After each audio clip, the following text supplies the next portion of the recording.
Thank you, Mr. Chairman. Dr. Elmendorf, so good to see you here today. I want to go to a topic that has not been talked about because we have talked about our deficit and the growing deficit and where we might be in the future if we don't address that. But Social Security Disability Trust Fund is a real problem for us. And just to go back and look at the background so we can put some context in this, since 1970, the real inflation-adjusted disability insurance expenditures have risen from $18 billion to $140 billion in 2013.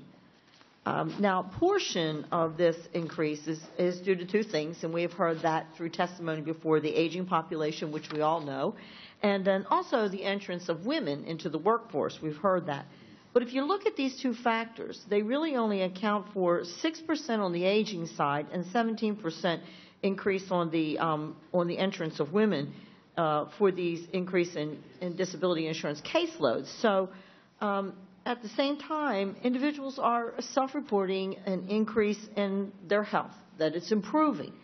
And so we see approximately 20 people per 1,000 have received DI benefits in 1970 as compared to now about 80 people per 1,000 today. So the latest projection from your CBO estimate is that Social Security Disability Insurance will go bankrupt in 2018. So by the end of 2017, no more dollars. 2018, we're bankrupt. Notwithstanding the aging population and the women entering the workforce, can you tell me why the spending has grown so rapidly in this program?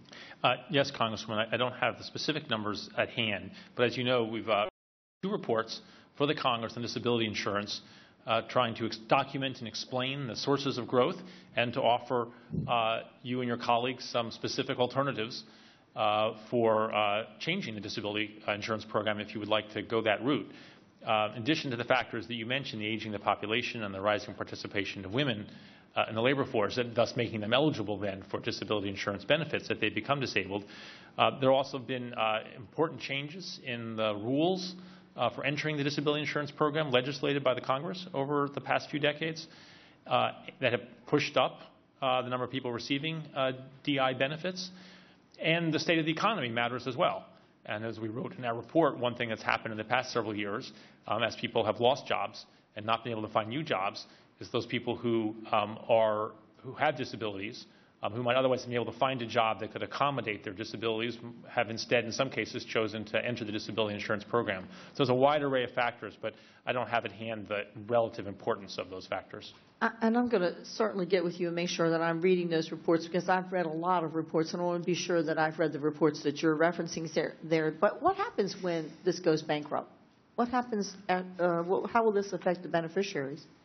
Well, Congresswoman, if the trust fund runs out of money, then we think that there will be no legal authority to pay benefits until more money comes in. Now, as you know, the last time that the Disability Insurance Trust Fund was on the cusp of this problem, the Congress shifted money from the Old Age and Survivors Insurance Trust Fund into the Disability Insurance Trust Fund and avoided that outcome.